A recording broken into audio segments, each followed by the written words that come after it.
Amen. Well, hey, what's up, guys? We're so glad that you're here. We're so glad you decided to join us for church this week. My name's Tony. I'm on staff here at Calvary. Hey, how's it going, guys? Hey, it's good to be here. So glad you guys are here. This is a really exciting week for us because there's a couple of really cool things going on. One is it's Palm Sunday, which means that Easter Sunday is next weekend, and that's one of the biggest celebrations of the year. That's where we really get to celebrate and say, hey, this is what Jesus has done. We get to celebrate what God has done for us, and it's just awesome. So you guys, I encourage you to go to the Easter services next weekend. It's Palm Sunday. It's also the fact that we do have a mission trip that is overseas right now, that is in Uganda. That's something that's really cool, because what that says is that the God that works here on Sundays in Westlake Village is not confined to our building. It's not confined to high school ministry. He's the same God that's working here, is working overseas, is working in Uganda, that kids are going to hear the gospel for the first time. They're going to hear about Jesus. They're going to hear things that could change their lives and change their eternities. And that's a reason to rejoice. That's a reason to be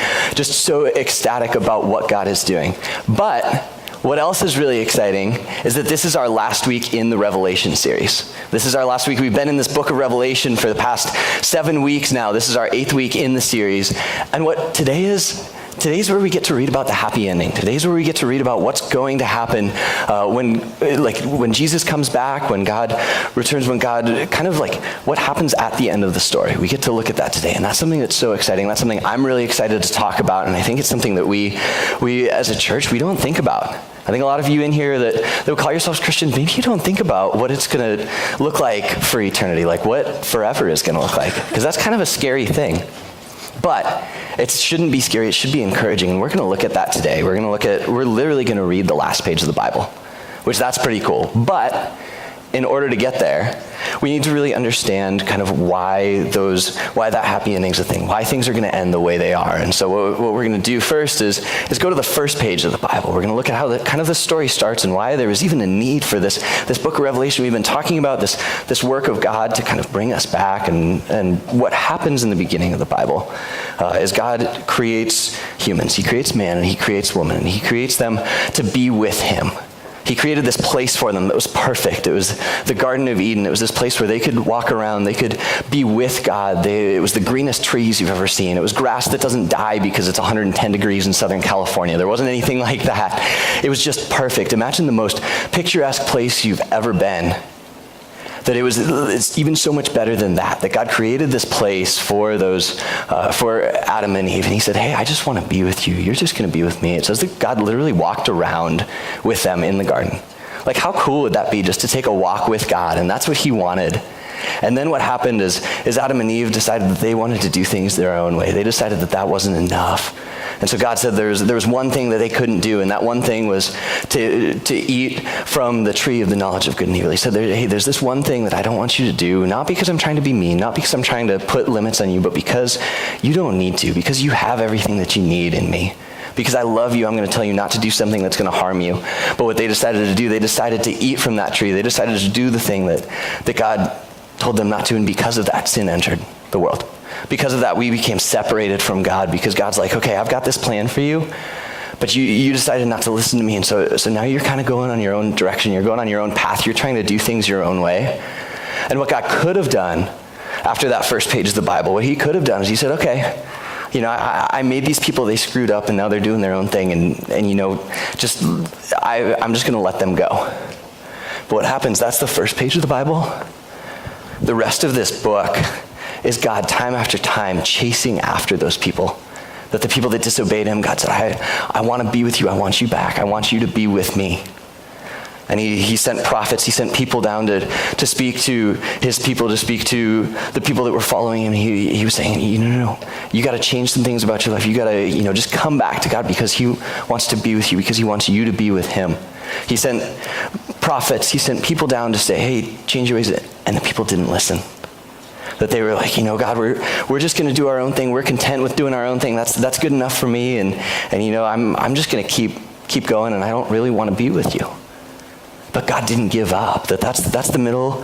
That's like the first half of the Bible. He's sending prophets, and then what God does is he's like, okay, I see this thing that's binding my people. I see this sin, this thing that separates them from me. I'm not just going to send a person down to tell them to change their ways. I'm going to send somebody down who can actually do something about sin. And that's what happened with Jesus. God was like, I'm going to send my one and only son down so that he could be the payment for these people, so that just like in the beginning where they got separated from me, he's like, this person is going to take the penalty that they deserve. This person's going to come down.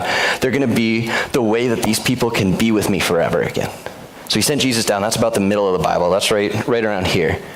He sends Jesus down. He says, okay, I'm going to get rid of this penalty of sin, this eternal separation from me. I'm going to do that through Jesus.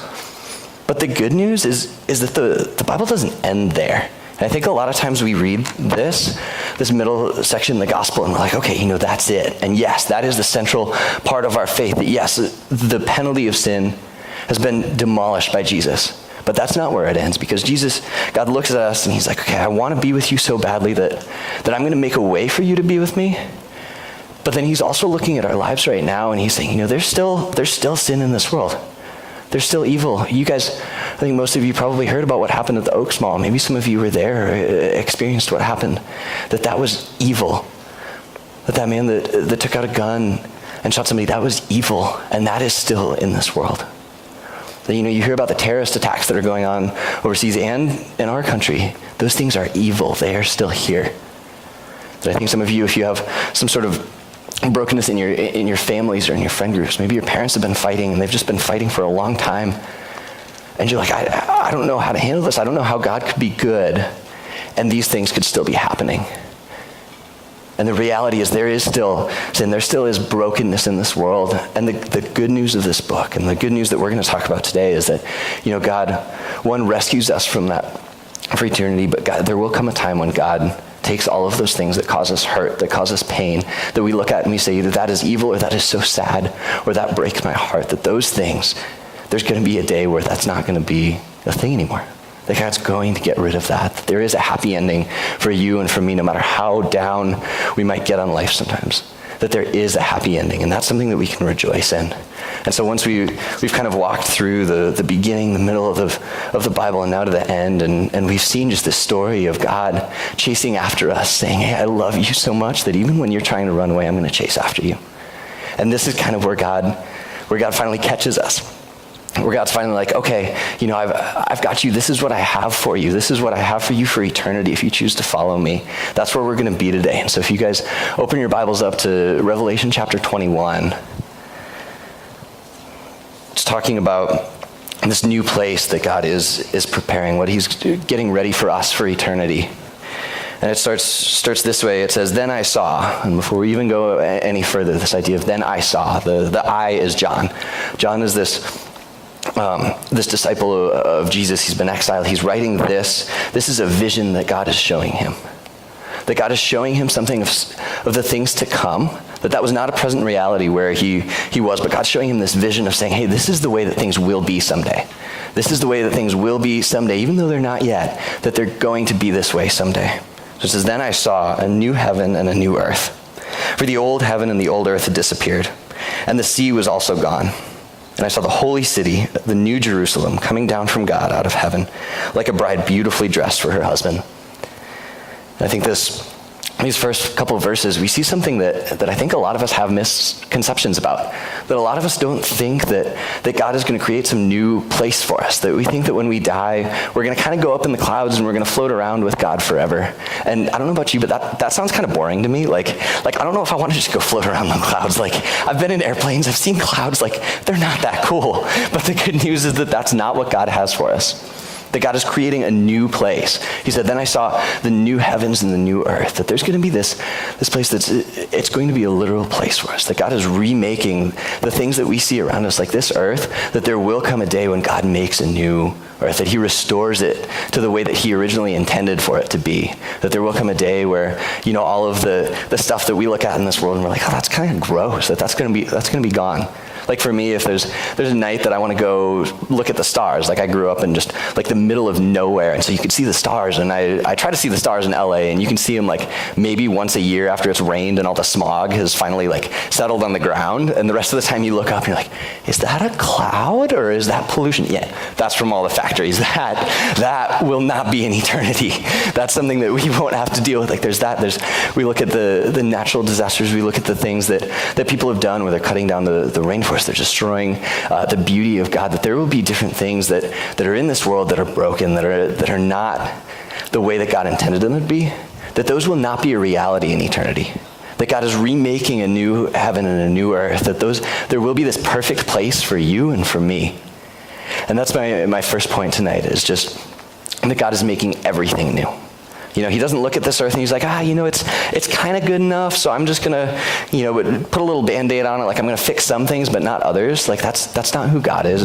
It's imagine, like, he's not just gonna look at the things that are broken in this world and be like, I'm just gonna put a little duct tape on this because duct tape fixes everything. No, it doesn't. It really doesn't. Like, if you imagine this, if you're at the dinner table and you're sitting there and you like go to reach for the food and you knock over your water glass and it breaks, you're not just going to put some duct tape around it and be like, oh, this is good enough. No, because it's going to look ugly. Like, you're going to be sitting at dinner and people are going to be like, who's that weirdo with the duct tape glass? Like that's not the way things work, and that's not how God sees the earth. That's not how God sees this. He's not just going to put a Band-Aid on it, a little bit of duct tape on it, and be like, oh, that's good enough. No, he's making it completely new. And that's an encouragement for us, because he's making that is the reality of what's going to happen in the future. Like, that is something that's happening right now. God is in the process of making it, and we get to experience that for eternity. But he's not just making everything new. And we start to see like kind of what he's going to do and how he's going to make it new. If you guys follow along on verse 3, it says, "Then I heard a loud shout from the throne, saying, 'Look, God's home is now among his people. He will live with them, and they will be his people. God himself will be with them.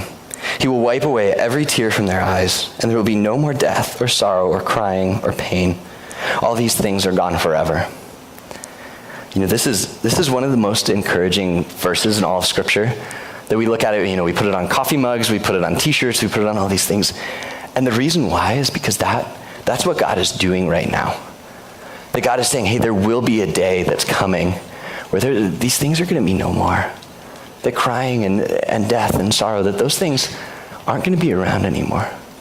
Because God is making everything new, but he's also making everything perfectly new. I'm going to throw a picture up here that these are two of my favorite kids in the entire world. Yeah, they're really cute. Okay, so who these kids are, these are my high school youth pastor. His kids, that's Elliot on your left and Judah on your right. And these are two kids that I was in high school when Judah was born, and Elliot was probably 2.5 years old at the time. And so as they got a little older, Elliot was at the point where she could walk around, and she thought she could run. She was at that point, like, I don't know if you've ever seen toddlers when they think they can start to run, where they're walking and they're doing fine, and then they start to run and they just start to tip forward. They're like, okay, I'm good, and then just like face plant. And then they get up and they can do like 10 more steps and they do it again. And so I decided that as the responsible high schooler that I was, and I was the babysitter, I was like, okay, we're gonna play tag, because that's gonna work. We were in our church building and it was set up a lot like this. Like, there were just chairs around and aisles, and the chairs were like the perfect height for her to hide behind. Like, her head would just pop up a little bit above the chair so I could see her, and I'd like pretend to run after her and be like, oh, I can't catch you, you're so fast, even though you keep falling every 10 feet. But I'd chase after her, and one day we were playing, and she took a turn around these chairs too quickly, and she smacked her shin into the chair, and immediately she just fell down and started crying.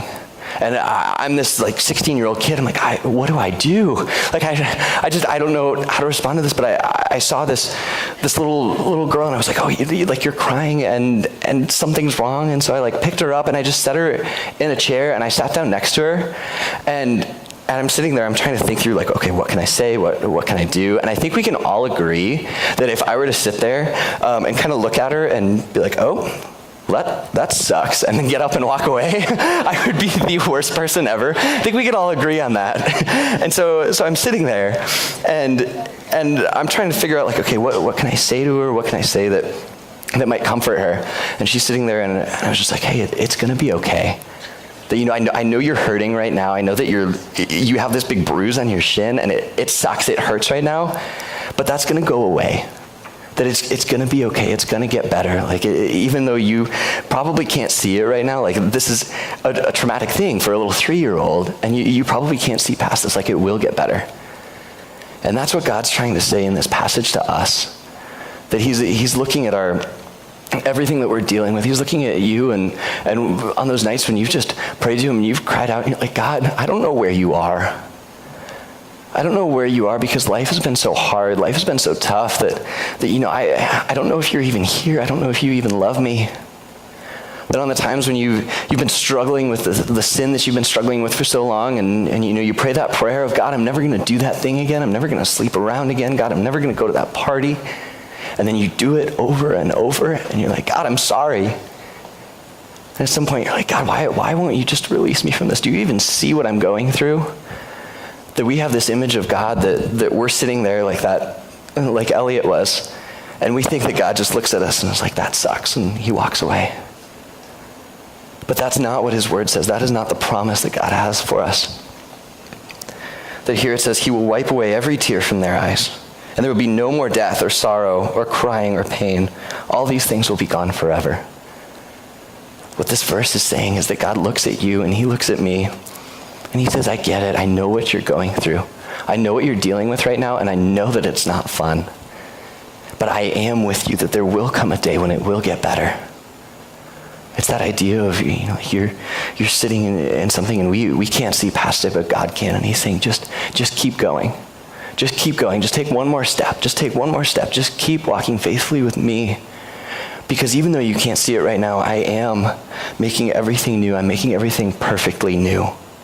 That's my second point. It's going to be up there. But he's making everything perfectly new, so that even though we can't see it right now, even though that isn't there yet, that we know that there will come a day when God will wipe away all tears, all sorrow, all death, all the things that we've been struggling with for so long. There will come a day.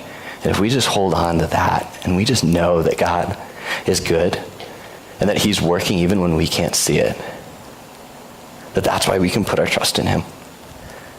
He goes on and he's talking about this. He says, all these things, referring to the death and sorrow and crying and pain, he says, all these things are gone forever.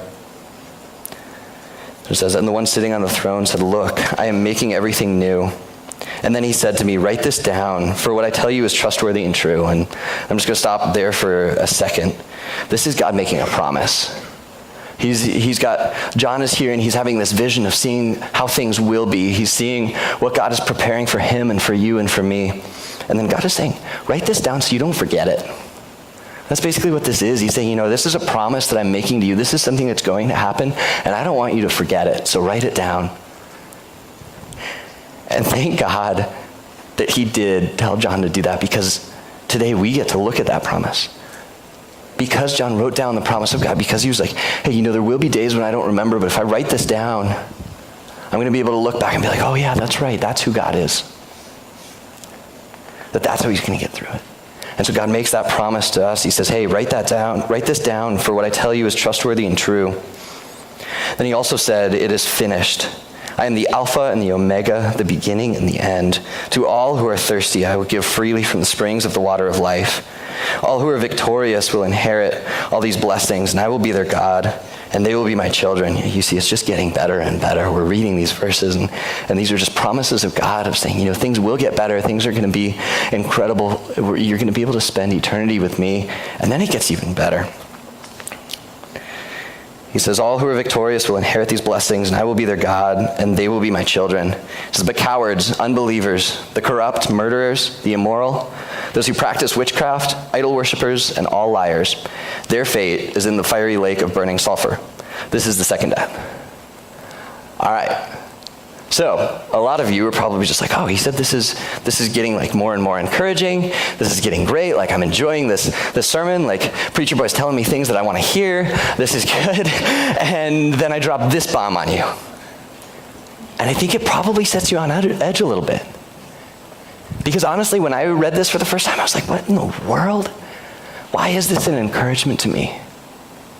And the reality of this text is that, this may scare us, but that's not what God intended. You see, you look here, he's saying he's making this place for us. You see, so he's making everything new. He's making everything perfectly new. In order to make everything perfect, he's got to get rid of the things that are causing you and me pain right now.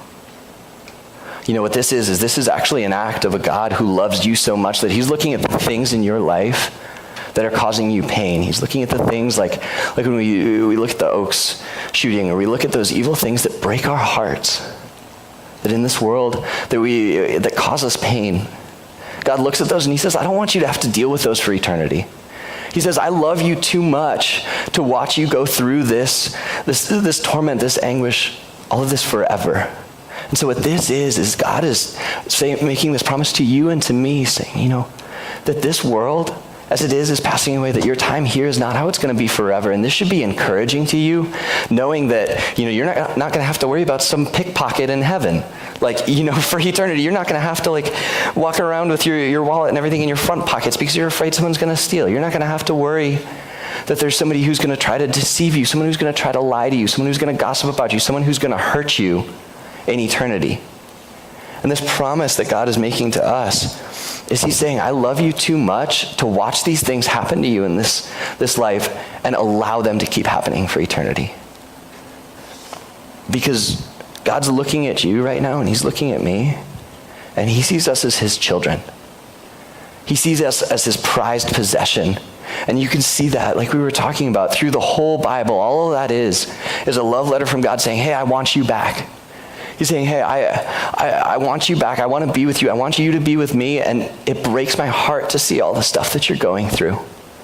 He says, it breaks my heart seeing that you're going through problems, that you're going through life, and it's so difficult. But he's saying here that that's not the way it's going to be forever. That's not the way that it's going to be for eternity. And so when we read this, it may set you on edge because you start to think, well, okay, those things may be gone, but what if I'm one of those things? I read this verse, number 8, it says, but cowards means, maybe if you're here and you're a Christian, maybe you had an opportunity to share your faith with somebody, but you were too afraid to. I've been there. I look at that, I'm like, okay, check, I'm a coward. Unbelievers. Maybe you've had a day in faith where you've doubted that God is real. You've doubted God's goodness. You've doubted that maybe this Christian life is worth following. I have. Check.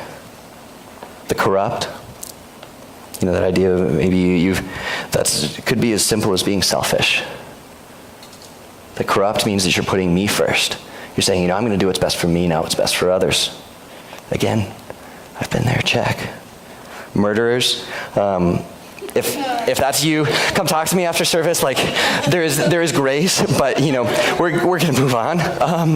The immoral,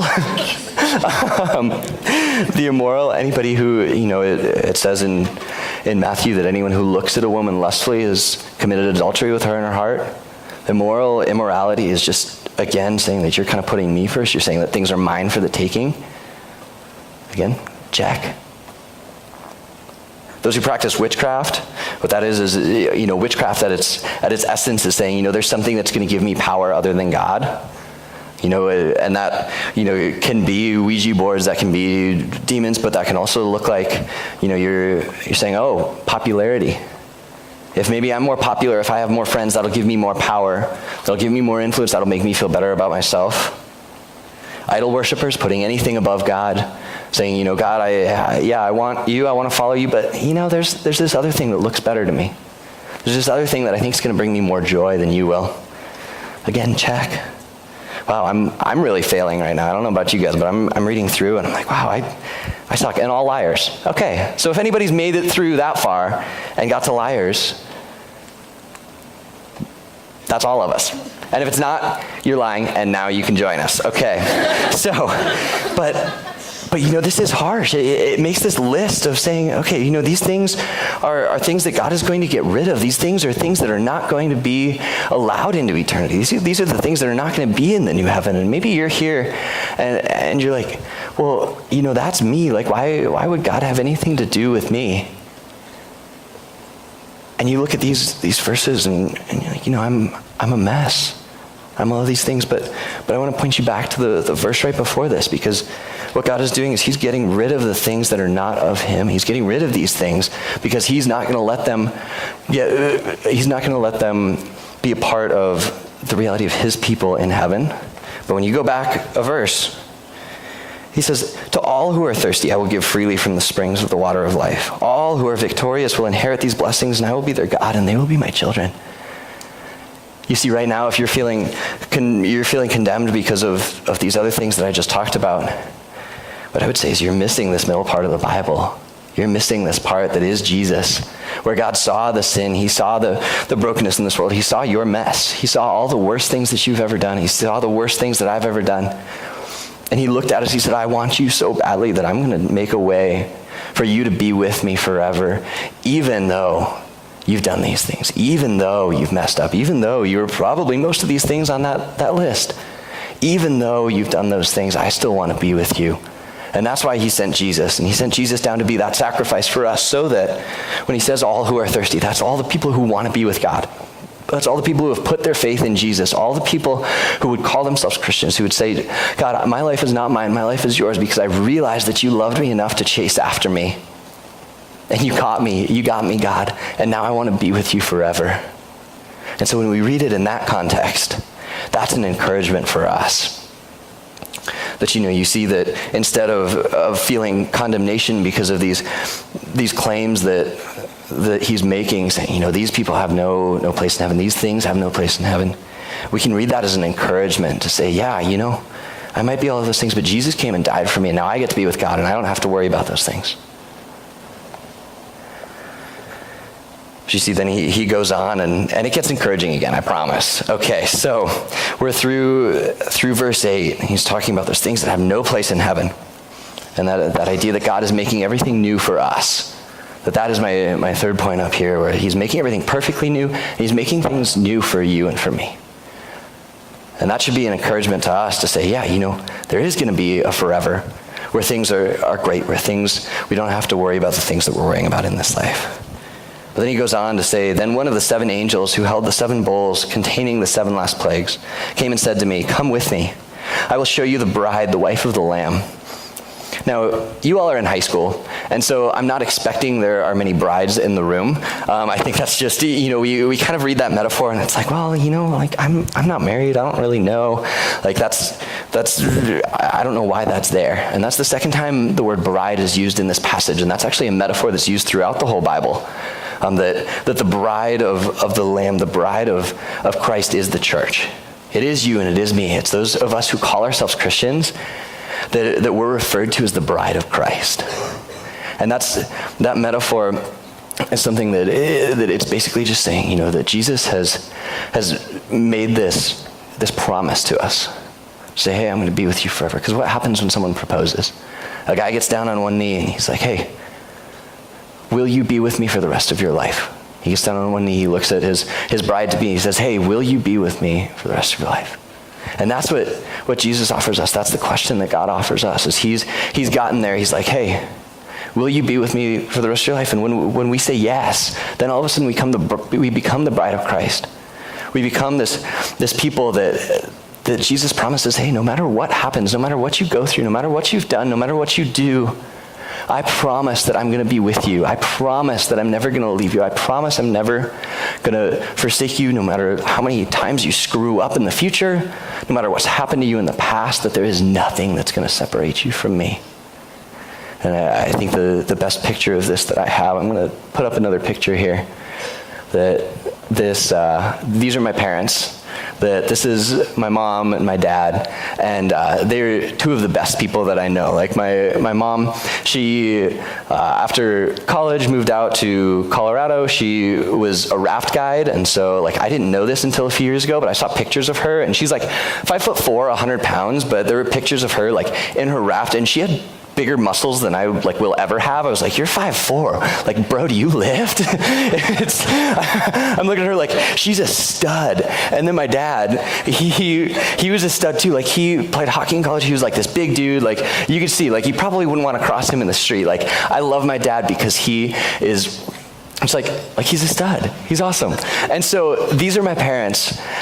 But the thing about my mom is she's been going through some injuries, some health issues the past few years. That she had this hip injury a few years ago that she got surgery on, and it didn't heal right, and she's got some back issues, and she just got some news that said that she may have to have surgery on both her wrists. Like life has been tough for my mom. And she's in this place. I remember I was home for, I think it was a Christmas break or a spring break, and we were all just sitting around the dinner table, or the lunch table, and we were getting ready to go out for the day, and we were trying to figure out what we wanted to do. And we were like, well, we could go to the movies, or we could go kind of walk around in the park. We were trying to think of things that my mom could do with us, because she wasn't able to do a lot of the physical activity that we were. And my mom, at one point, she turned to all of us, and she was like, you guys go do whatever you want to do. I don't want to be a burden. And my dad's response, I'm always going to remember it, because it was one of the most loving things I've ever heard. He said, don't you ever for one moment believe that you are a burden to your kids, to me, or to this family. He said, just because you're struggling physically with some things right now, just because of where you are, don't think that you're a burden, because you're not. I love you for who you are. I love you as much now as I did on the day that I married you. And nothing's ever going to change that. I made this promise, so for better or worse, for richer or poorer, in sickness and in health, I'm going to love you. And I remember that stuck with me, because that's what true love is. And I know that not everybody's family is that way. And if that's you, I'm sorry. But don't let that get in the way of knowing that you have a God that says that about you. That you have a God who looks at you in the middle of everything that you've done. So if you look at God and you're like, God, I'm just a burden. Maybe you don't want anything to do with me. Maybe I'm not worth it. I'm not worthy of being with you forever. I'm just a burden. So stop pursuing me. Stop chasing after me. Stop trying to have anything to do with me, because, I don't want anything to do with you right now, because I feel like I'm too broken. That God looks at you and he says, I see you exactly where you are right now. I see the things that you've gone through. I see the things that you're struggling with right now, but I want you anyways. He said, I made you this promise that if you trust in Jesus, if you say yes, that there's nothing that's going to separate you from me.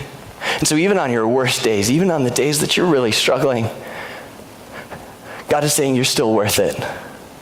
And that's the promise of this book, is he's saying that you're still worth it. He's saying that you're not a burden to him. And so if you've been sitting in that, you've been wondering, okay, why would God want anything to do with someone like me? That the truth of the gospel is that he wants everything to do with you. You see, my last point is that God is not only making everything new, he's making everything perfectly new. He's making things new for you, but he's also making you new. That the moment that you put your trust in Jesus, the moment that you say, yes, God, I want to be with you, the moment that you stop saying that, I'm too broken for God to love me, and say, God, I know that you love me despite my brokenness. The moment that you do that, he starts making you new. He says, okay, here's my promise to you, is that you're going to be with me in this life. I'm going to protect you. I'm going to love you. I'm going to give you a chance to live a full life with me, but then I'm also going to give you eternity. I'm going to give you this place that you get to be with me forever. So no matter what you do go through in this life, it honestly doesn't matter, because you get to spend eternity with me. I think some of you have maybe decided that you don't want to follow God, or you've had trouble trusting God because things in this life haven't worked out the way that you thought they would. Maybe you're a Christian and you're like, my life hasn't gotten easier with God.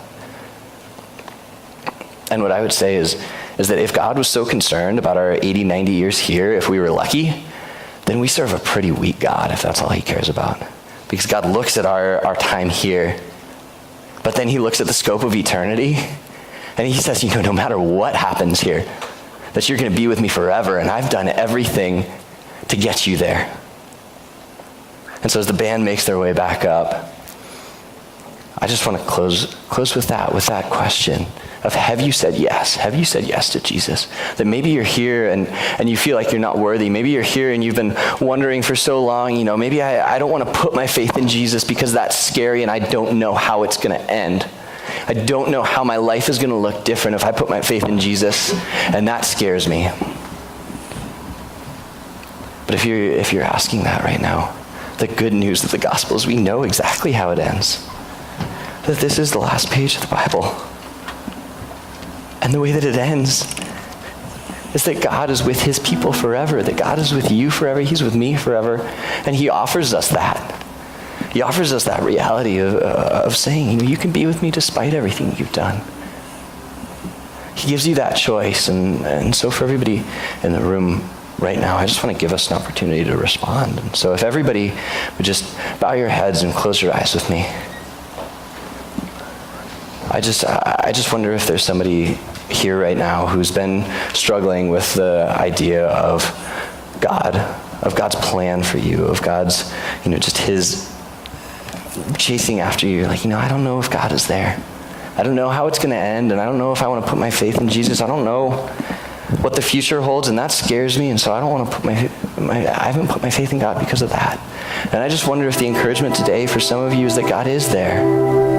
That he is there, that he's been chasing after you since the moment you were born. And that today might be the day that you say yes to Jesus. Today might be the day where you look and you say, okay, God, I don't know exactly what this life is going to look like, but I know exactly what eternity is going to look like, and it looks like you with me forever.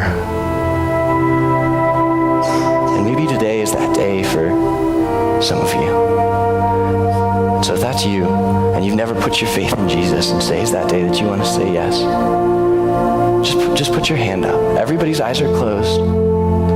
Every head's bowed. Nobody's looking. This isn't so that I'd give you some pat on the back. This isn't so that you just feel better about yourself. This is a decision to say, hey, God, I want to be with you forever. So if that's you, just raise your hand in there. Amen. See that hand? Amen. Thank you, Jesus. All right, you can put your hands down. Right now, if there's anybody in this room, keep your heads down. If there's anybody in this room who you've been walking with Jesus, but maybe you've been walking in fear because you feel like God hasn't been there for you. You feel like you're stuck in this place where life has got you down and you don't know how to get out. And today's the day that you're just saying, God, I know that this life might be tough. I know that this life is going to throw things at me that I don't know how to handle, but I know how the story ends. And today's the day that I'm going to just trust in you. I'm going to give up everything that I think I know. I'm just going to say, Jesus, you can have everything again. I'm done trying to control things. I'm going to give up control to you. If that's you, just put your hand up. Just raise your hand. Amen. There's hands all over this room. Amen. All right, you can put your hands down. So Lord Jesus, we just thank you for every student in this room. I thank you for their stories. I thank you for everything that you've done. I thank you for just the love that you have for us that says no matter what we've done, no matter what's happened to us, that you still want us, that you still want everything to do with us. God, I thank you for who you are. I thank you for what you're doing. And I thank you for the happy ending that you give us in this book of Revelation. Jesus, so I pray over these students. I pray over the students who decided to trust you for the first time, that this is the best decision that they will ever make. God, so I pray that you would be with them. I pray that you would help them to walk in this trust in you. God, I pray for all of us in this room that we would trust you because we know how it ends. We know that you have ultimate victory and that we would walk in that day in and day out. And so I thank you for the work that you're doing. I thank you for the work that's been done on the cross and the way that you're making us new and the way that you're preparing eternity for us. Jesus, so as we enter into this time of worship, I pray that our hearts would be changed, our hearts would be moved, our hearts would just realize the love that you have for us and the way that you're changing us. God, it's in your